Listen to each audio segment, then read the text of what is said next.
I hauled my last suitcase up the rickety stairs of this old low-rise on the edge of Seattle's Interbay.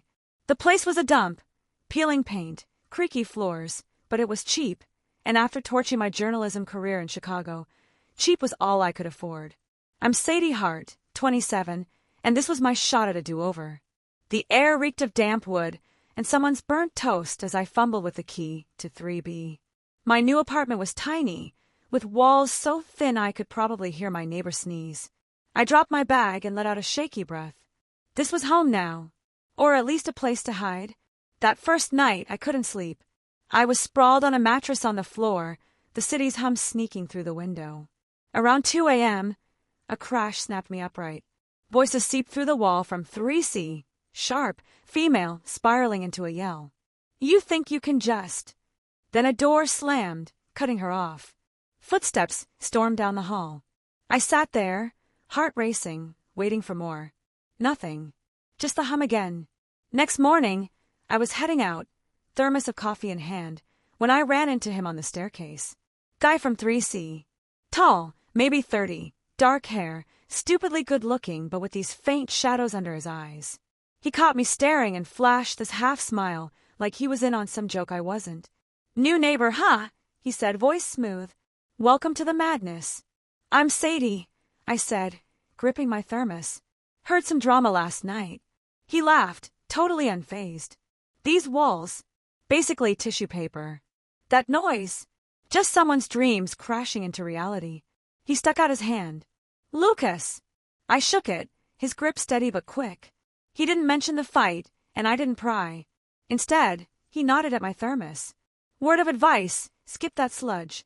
Coffee shop on 15th is way better." Then he was gone, boots echoing down the stairs. On my way back from checking the mailbox, I spotted something shiny on the landing, a thin silver chain with a teardrop pendant. I picked it up, turning it over. It felt like it belonged to someone, like it held a story. I pocketed it, figuring I'd track down the owner. Later, in my apartment, I got curious and pulled up Lucas's Instagram. It was public, but didn't give much away. A few photos in, though I froze. An old story showed a woman's wrist, that exact pendant glinting. His ex. My stomach twisted. I shut my phone off. Day one at my new job, a content writer gig at some tech startup, was a gut punch. I'm barely settled when a Slack message pings. It wasn't for me. Some guy named Greg to Vivian Shaw. This the same heart? Keep her on a short leash. My blood went cold. Vivian. My new colleague. The one with the dazzling smile and a rep for shredding people. I was already on someone's radar and not in a good way. I leaned back, the pendant heavy in my pocket. The crack in my new life didn't start with that fight next door. It started way back, maybe when I first picked up a pen, thinking truth was worth the cost. Now, in this rainy city full of shadows, I'm not sure what I'm after. But one thing's clear, I didn't come here to be anyone's pawn. My first week at this tech startup is like walking a tightrope, and Vivian Shaw is the one shaking the rope. She's 34, all charisma and sharp edges, the kind of person who can charm a room and gut you with a smile. She's taken me under her wing, or so it seems. At an after-work drinks thing, she's working the crowd like a pro, buying shots for the new manager, Derek. He's young, eager, and by his third tequila, he's spilling company secrets, stuff about budgets, layoffs, the kind of dirt I used to chase as a journalist. I'm not that person anymore, but old habits die hard. My phone's in my pocket, recording every word. Vivian catches my eye across the bar, her grin, saying she knows I'm in on it. I smile back, but my stomach's in knots. This isn't just drinks. It's a game, and I'm not sure I'm a player or a pawn. Back at the apartment, I'm still buzzing from the night when Lucas texts. "Evening run." I laugh because I don't run, but I meet him outside anyway. He's in a hoodie, hands in his pockets, and we just walk, cutting through the damp streets of Interbay. I'm rambling about my day, the job, the city, and he listens, really listens, with this quiet intensity that makes me feel seen. He says he's a freelancer, doing contracts for a couple startups, but when I ask for details, he shrugs it off with a joke about boring code. I let it slide. Something about him makes me want to. We end up at this lookout point, the city sparkling below. I'm mid-sentence when he steps closer, and before I know it, his lips are on mine. It's quick, electric, like a spark in the dark. Then he freezes, pulls back, his face unreadable. "I shouldn't have," he mutters, and he's gone before I can say a word. I'm left standing there, heart hammering, wondering what just happened.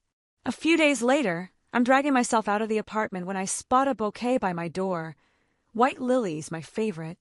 There's a note, no signature, careful. He's playing twice the game, you see. I stare at it, the words sinking in like a stone. "Lucas." Someone else. I shove the note in my pocket, but it's burning a hole all day. At work, Vivian's all smiles, but I'm on edge. I keep thinking about that Slack message. Keep her on a short leash, and now this note. I'm trying to focus, but my mind's on the pendant I found, still sitting on my dresser. It's starting to feel like a clue to something bigger, something I'm not ready to face. I used to hunt for truth, but now I'm wondering if I'm the one being hunted. I'm not sure who to trust. Vivian with her slick mentorship, Lucas with his guarded charm, or even myself. My old instincts are screaming to dig, to unravel whatever's going on, but I'm not that fearless reporter anymore. I'm just Sadie, starting over, and every step feels like it's on cracking ice. One wrong move and I'm done. Marnie Reyes shows up at my door, her hair dyed jet black, looking like she stepped out of a magazine shoot. She's 28, all charm and sharp wit, my old friend who burned me back in Chicago. She stole my research, published it under her name, and left my career in ruins. Now she's here, in my tiny Intabay apartment, with a bottle of wine and an apology that sounds rehearsed. "I was under so much pressure, Sadie," she says, eyes wide. "You have no idea what it was like." She claims she's only in town for a month, working some marketing gig in Belltown, rethinking her life. I want to slam the door, but I don't. I let her in, because part of me still misses who we were. Meanwhile, Lucas is acting like nothing happened after that kiss. He's suddenly everywhere, bringing me takeout when I'm too tired to cook, fixing a busted outlet in my kitchen, even leaving his hoodie on my couch like it's no big deal. It's nice, but it's weird, like he's trying to anchor himself in my life. I catch myself smiling when he's around, but that note, he's playing twice the game, sits in my drawer whispering doubts. Marnie's first night back. We're on my couch, the wine half gone when she drops a bomb. "I think I know your neighbor," she says, all casual. "Lucas, right? Met him at a party in Portland last year. Mutual friend, Texine." I freeze, my glass halfway to my mouth. She's watching me, like she's testing the waters. I don't tell her about the kiss or the note, but my mind's racing. Then it hits me, the pendant. That teardrop chain I found on the landing. I excuse myself, dig it out of my dresser, and pull up Lucas's old Instagram story. There it is, on a woman's wrist. I cross-check Marnie's profile, scrolling back a year. Same pendant, same wrist. My heart sinks. It's hers. I don't confront her. Not yet. Instead, I play along, laughing at her stories, but inside I'm spiraling. Did she leave it at Lucas's place? Were they together? Is she the one who left the note? The Marnie I knew was cunning, always 3 steps ahead. If she's back, she's not just here to make amends. She's got an angle. The next day, I'm at work, still rattled. Vivian's pushing me to take on bigger projects, acting like my biggest cheerleader, but I'm not buying it. That Slack message about keeping me on a leash lingers in my head.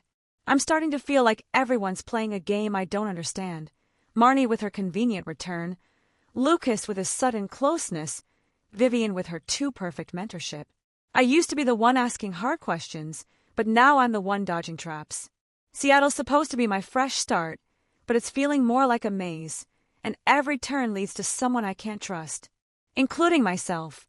Work's a pressure cooker, with Vivian's fake smiles, and that Slack message about keeping me on a leash haunting me.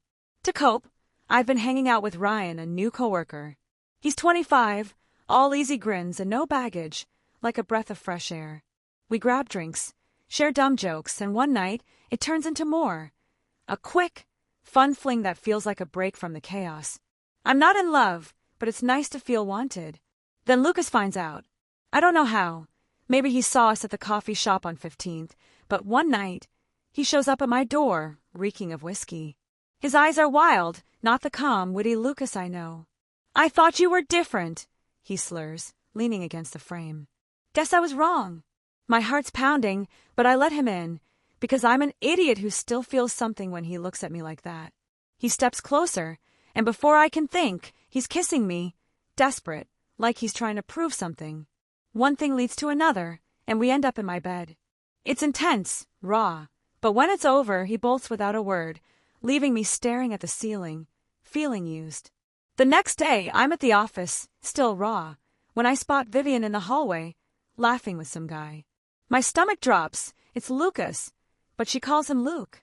He's in a sharp blazer, not his usual hoodie, and they're talking like they've known each other forever. I duck into a stairwell, my mind racing. Luke! Lucas! Why's he here? And why's Vivian acting like his best friend? I think back to Marnie's claim about meeting him in Portland, the pendant, the note warning me he's playing games. Nothing adds up. Ryan texts me later, wanting to hang out, but I'm too rattled to reply. I keep replaying last night. Lucas's words, his touch, the way he vanished. Was it real, or was I just a move in whatever game he's playing? And Vivian, what's her deal with him? I'm starting to wonder if my fling with Ryan was a mistake, a distraction from the bigger picture. I came to Seattle to start over, but it's like I'm caught in a web, and every thread leads back to Lucas. Or Luke. Whoever he is. I'm not sure if I'm falling for him or falling into a trap, but one thing's clear. I need answers, and I need them fast, before the city chews me up for good. I'm on the roof of my building, the Seattle skyline blurry through the drizzle, confronting him. My heart's hammering as I lay it out. I dug into the company I was investigating back in Chicago, the one that tanked my career. Turns out, Lucas, or Luke Brandon, works for them. Not as some freelance coder, but under a different name, tied to their shady financial deals. You lied to me. I spit, my voice shaking. This whole time, you were playing me. He doesn't flinch. Just leans against the railing, rain soaking his hoodie. You don't get it, Sadie. It's complicated. I did what I had to. His voice is calm, but there's a crack in it, like he's pleading. I don't care. I'm done. I storm off, blocking his number, deleting his texts. I'm not letting another liar ruin me. At work, Vivian's watching me like a hawk. She pulls me aside, all fake concern, and offers me a promotion, a transfer to another office. You've proven yourself, she says, her smile too perfect. This was a test, and you passed. I'm stunned. A test? That Slack message, the leash comment, it was all part of some game to see if I'd crack? I nod, but my gut's screaming this is wrong. Vivian's not my ally. She's a predator and I'm prey. I'm barely holding it together. Ryan's still texting, but I ghost him. Marnie's been quiet, which is worse. She's like a storm that's too still. And Lucas, I can't even think his name without feeling sick. I trusted him, let him in, and he was working for the same people who destroyed me. Was that night we spent together part of his act? The thought makes my skin crawl. I'm alone in my apartment, staring at that pendant, when I realize I'm not just angry, I'm scared. I came to Seattle to escape my past, but it's like the city's conspiring to drag me back. Vivian's offer feels like a trap, but what choice do I have? I need this job. I need stability. But every instinct I honed as a journalist is screaming to run, to dig, to expose whatever's going on. I'm not that person anymore, but maybe I have to be, just one more time, to survive this. Because if I don't figure out who's pulling the strings, Vivian, Lucas, or someone else, I'm not just going to lose my fresh start. I'm going to lose everything. Once from that night at the bar with Vivian and Derek, the manager spilling company secrets. Another's from a conversation I overheard, Lucas or Luke talking to some guy in a coffee shop about rerouting investor funds. I wasn't supposed to hear it, but I did and I recorded it. Old journalist habits. I take it all to Vivian. I don't trust her, but she's my only shot at leverage. In her office, I play the recordings, watching her face. She doesn't blink, just nods, like she's been expecting this. You're smarter than I thought, she says, leaning back. Leave these with me. I'll make sure you're taken care of. She promises a promotion, a real one this time, not some transfer test. I want to believe her, but my gut's screaming no. A week later, I hear Lucas is gone, fired, by his own choice. I'm in the break room when I overhear it, and my coffee goes cold in my hands. Vivian used my recordings, but not for me. She handed them to someone higher up, and now Lucas is out. I feel a sick mix of relief and guilt. He lied to me, used me, but I didn't want this. Did I? Marnie's gone too. I realized it when her text stopped. Her Instagram went quiet. Then I get a bank alert. $2,300 drained from my account. I'd given her my card for emergencies back in Chicago, never thought to disconnect it. My hands shake as I call the bank, but it's too late. She's in the wind, and I'm broke again. I'm unraveling. Work's a minefield. Vivian's acting like nothing happened, but I see the way she watches me, like I'm a loose end. Ryan's avoiding me, probably spooked by my mess. I'm alone, staring at that note. He's playing twice the game, wondering if it was Marnie's warning or part of her con. Was she working with Lucas? Against him? I don't know what's true anymore, but I know this. Truth isn't just facts. It's what you do with them. And I'm starting to think I made the wrong call, trusting Vivian with those recordings. I wanted to protect myself, but all I did was hand her a weapon. Now I'm wondering who she's aiming at next, because it's starting to feel like me. It's been a month since Lucas vanished and Marnie stole my money. I'm scraping by, my bank account a ghost town, when an email hits my inbox from some random address. No subject, just a scanned image of that teardrop pendant and a single line, "We all use someone." The question is, do we know it? I stare at it, my chest tight. Is it Lucas? Marnie? Someone else? I delete it, but it's burned into my brain. Then I see Lucas on Instagram, under a new handle. He's in Argentina, posting about coffee shops and sunsets like nothing happened. I scroll through, hating myself for caring, and spot a comment from Marnie. Miss this vibe. My stomach twists. Are they together? Were they always? I slam my phone down, feeling like a fool. I call Vivian, ready to spill everything to the police. The recordings, Marnie's theft, Lucas's lies. I'm done playing nice. She picks up, her voice smooth as ever. "Oh, Sadie," she laughs. "You think I didn't know? I needed your face, your rep. Thanks for playing along." She hangs up, and I'm frozen. My rep. The journalist who crashed and burned. That's what this was about. Using me as a scapegoat, a name to dangle while she pulled strings. Next day, I'm called into HR. I'm fired, restructuring, they say. No severance. Ryan won't even look at me in the hall. I try calling my parents, hoping for a lifeline, but they don't pick up. My mom texts later, "We're tired of your messes." I'm alone, completely. No job, no friends, no family. Just that pendant on my dresser mocking me. I'm starting to see how it all fits. Vivian used me to take out Lucas, maybe to cover her own tracks. Marnie used me for cash, maybe more. And Lucas, I don't know if he used me or cared about me, but he's gone, and I'm still here, picking up the pieces. I keep thinking about that email. We all use someone. It's true, but it's not just them. I used Ryan for comfort, Vivian for leverage. Maybe I'm no better. Seattle was supposed to be my clean slate, but it's a mirror, showing me exactly who I've become. And I don't like what I see. I wake up late, too late to pretend the day could be normal. My apartment hums with silence, like the walls know something I don't. I pour myself coffee, black and bitter, and stare out the window as the drizzle turns the city into a blur. Seattle feels like it's holding its breath, waiting for something to crack. My inbox is empty. No jobs, no callbacks. Just that one message from HR last week, curt and final. I reread it like the ending of a bad book I still don't understand. Fired. No severance. No explanation beyond restructuring. I keep thinking about Vivian's voice on the phone, that smug little laugh. Thanks for playing along. I want to scream, but all I do is sip my coffee and try not to drown in it. I should leave, pack what's left of my life into a suitcase and disappear again. But something anchors me here, maybe stubbornness, maybe the need for closure, maybe just the pendant, still sitting on my dresser, cold and accusing. Then the knock comes. 3 soft taps. Too polite for a stranger, too casual for someone with good news. I open the door, and my breath catches. It's Ryan.